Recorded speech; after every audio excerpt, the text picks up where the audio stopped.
एक नॉर्मल खित्ते के तौर पर आगे बढ़ने के लिए क्या कुछ करने की ज़रूरत है, क्या तब्दीलियां आई हैं गुज़श्ता 4 दिन में इस खित्ते में, खासतौर पर जनूबी एशिया के मामलात पर। ज़ैगम साहब, 99 के बाद से मुसलसल सिफारती तौर पर पाकिस्तान के मुकाबले में भारत का पलड़ा भारी रहा है। सूरत हाल बदल गई है। दिफा में तो हमने अपना लोहा मनवा लिया, दुनिया तस्लीम कर रही है। अगर माशी तरक्की और सियासी इस्तेहकाम के बगैर इसको कैसे बड़ी सिफारती कामयाबी में बदला जा सकता है कि बेशक शॉर्ट कमिंग्स हो, कुछ मसाइल हो, लेकिन इतनी बड़ी सिफारती कामयाबी के जरिए बाकी चीजों को कैसे चैनलाइज किया जा सकता है, क्या हासिल किया जा सकता है? अच्छा, बहुत ही अच्छा सवाल है कि इस पर हम इस कामयाबी पर कैसे बिल्ड करें और इस पर बिल्ड करते हुए कैसे हम माशी कामयाबी हासिल करें, सफारती कामयाबी हासिल करें और आगे को बढ़े और बेहतर ताल्लुकात दुनिया से बनाएं। इसने इस चीज़ का एक मौका दिया है। देखिए, बहुत कुछ इस वाक़े ने बदला है, for better and for worse. एक तो यह है कि जनूबी एशिया इस वक्त एक बैरल ऑफ गन पाउडर बन गया है, एक बारूद का ढेर बन गया है। मोदी साहब जो हैं वो थ्रेशहोल्ड को, जंग के थ्रेशहोल्ड को लेते लेते वहाँ पर आ गए हैं जब भारत और पाकिस्तान में कन्फ्लिक्ट में उसके फ़ौरन बाद ड्रोन्स का डिप्लॉय होना, मिसाइल्स का डिप्लॉय होना और फाइटर प्लेन्स का डिप्लॉय होना। यानी अब क्राइसिस और वार के दरमियान में कोई स्पेस ही नहीं बची। पहले जब क्राइसिस होता था तो डिप्लोमेसी होती थी, ज़्यादा से ज़्यादा स्मॉल आर्म्स यूज़ होते थे। अब तो स्मॉल आर्म्स को छोड़ें, हैवी वेपनरी को छोड़ें, अब तो जहाज़ों, मिसाइल्स और ड्रोन्स पर बात चली गई है।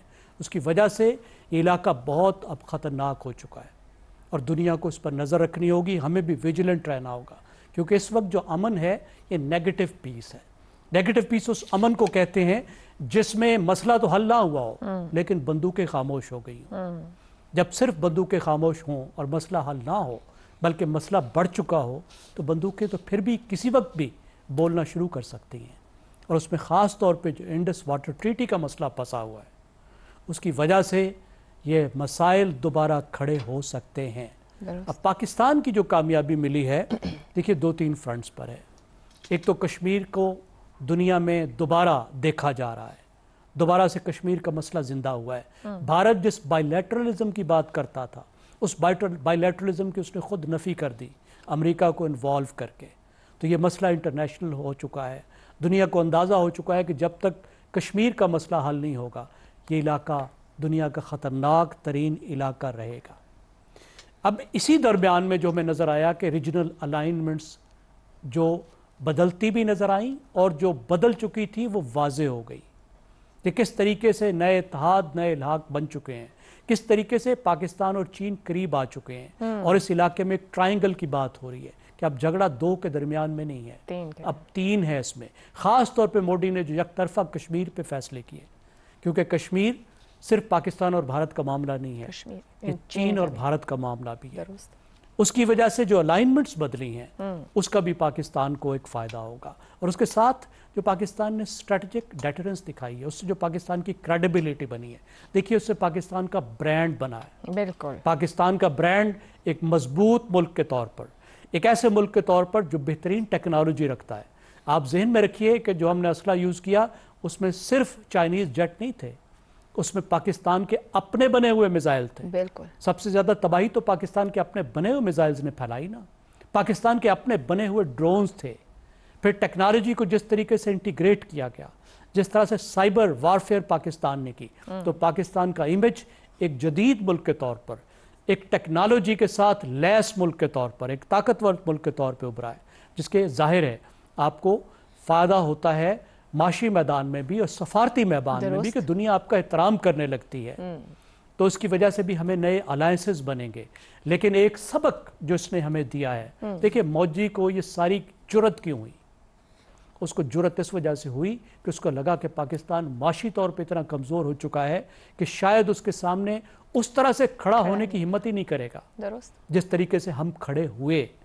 इसी वजह से उसने ये हरकतें करनी शुरू की कि किराए के कातिल लेकर पाकिस्तान में हुर्रियत पसंदों को निशाना बनाना शुरू किया, अफगानिस्तान में घुसकर बलूचिस्तान में गड़बड़ करनी शुरू की। तो हमें इससे भी निपटना है, लेकिन अब हमारा पूरा फोकस पाकिस्तान की मईशत पे होना चाहिए, दुरुस्त होगा। और जो हमारा नया वजन बना है उसको इस्तेमाल करना चाहिए माशी तौर पर अपने आप को मजबूत बनाने के लिए। ठीक हो गया। हमाद साहब, मोदी की जंग ने चीन पाकिस्तान को एक किया। वहां कांग्रेस कह रही है कि मोदी ने फंडामेंटल्स ही हिला के रख दिए हैं। वहां के ये जो अभी अलायंस की बात की है, अब तो फिर मोदी को या भारत को चीनी सरहदों पर भी अपनी खैर मनानी चाहिए। बात एक जगह तक नहीं महदूद रह गई है। दुरुस्त फरमाया आपने। Modi there are chinks in his armour, वो कमज़ोर हुए हैं, उन्हें धचका लगा, उन्होंने अपने साथ हिंदुस्तान को भी खाक चटवाई है और सारा मंजर ही उन्होंने बदल के रख दिया। और चीन के विज़ावी तो वो बहुत ही पीछे हट गए। इस वक्त तो मसला कुछ और है कि पाकिस्तान के साथ उनकी गुफ्तगू हो रही है और उस हवाले से भी सारी दुनिया जो है वो कह रही है कि पाकिस्तान ने उनको शिकस्त दी है। यानी जो हिंदुस्तान के हामी समझे जाते हैं वो कहते हैं भाई दोनों ने अपने अपने कुछ अहदाफ हासिल कर लिए, लेकिन पूरी दुनिया में किसी एक कमेंटेटर ने भी ये नहीं कहा कि पाकिस्तान को इसमें शिकस्त की कोई भी शक्ल छोटी मोटी वो भी देखनी पड़ी हो। ऐसा कुछ नहीं हुआ। ये वाकई पाकिस्तान ये जंग जीता है और पाकिस्तान अब हमें वो क्या कहते हैं मुताला पाकिस्तान में हमें झूठ बोलने की भी ज़रूरत पेश नहीं आएगी। जिस तरह होता है ना, हम कहते हैं भाई वो जंग हम जीते थे, वो हमने बड़ी अच्छी लड़ी, और बाद में जब इंटरनेशनल कमेंट्री आती है, किताबें आती हैं और आहिस्ता आहिस्ता वक्त गुजरता है तो हमें पता लगता है कि यार ये तो कुछ और वजह थी, कुछ और सूरत हाल थी। अब ऐसा कुछ नहीं, बड़ी क्लैरिटी है इसके अंदर।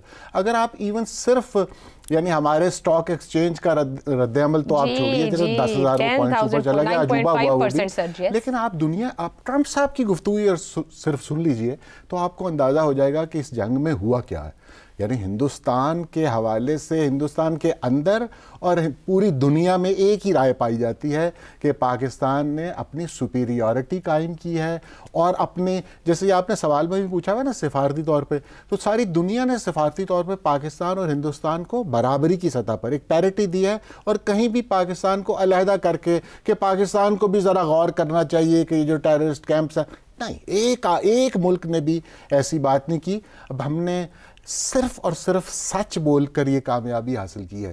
यानी हमने पहले दिन से, आप अगर देखें तो हमने पहली जो रात थी जब उन्होंने 5-6 अटैक किए तो हमने जवाबन कहा हमने 5 उनके तैयारे गिराए हैं, हम खड़े रहे वहीं पर, हमने गिराए और दुनिया ने भी कहा, हत्ता कि हमने भी कहा यार पता नहीं गिरे क्या हुआ दे, लेकिन वो वक्त ने साबित किया कि हाँ वो तैयारे गिरे थे। उसके बाद भी आप देखते जाइए कि इन्होंने जितनी गुफ्तगू की इन्होंने सच का सहारा लिया और सच जीता और आहिस्ता आहिस्ता वो बातें ने रिस्ट्रेंट भी देखा कि वो जिस तरह में पोक और प्रोवोक करते रहे, हम मुस्तकिल रिस्ट्रेंट का मुजाहरा किया और फिर हमने स्ट्राइक जब की तो हमारी पसंद की वो टाइमिंग थी। और जो सफारती फतह है हमारी वो ये है कि ये तमाम ममालिक जो बीच में पड़े हुए थे जिनका बहुत लेवरेज है हम पर, हमने उनको मनाया कि सीज फायर का वक्त कौन सा होना चाहिए जब हम स्ट्राइक बैक कर चुके थे और हमने कहा अब आप इसको रोक सकते हैं मामले को, तो हमने वो भी अपनी पसंद का वक्त चुना। यानी जो हमने कहा था ना हम अपने वक्त हम चुनेंगे इसे खत्म करने का, वो हमने चुना और चुन के दिखाया। बहरहाल जी हम एक नए पाकिस्तान में हैं इस वक्त और इसके दूर रस असरात हैं, जैसे दोस्त गिनवा भी रहे हैं, ना सिर्फ खित्ते में बल्कि दुनिया भर में। हमारे मुल्क में जो हुआ है, जो इत्तेहाद या गानगत और जिस तरह खुशी की लहर है, और ये कश्मीर के मुसलमानों तक फैली हुई है, बल्कि हिंदुस्तान के पूरे खित्ते में फैली हुई है। ये मिडिल ईस्ट की बात करें, कार्स की स्टेट्स की बात करें, अज़रबैजान में नारे लग रहे हैं, मजमे इकट्ठे हो रहे हैं और नारे लग रहे हैं। ये लंबी बात है, फिर करेंगे।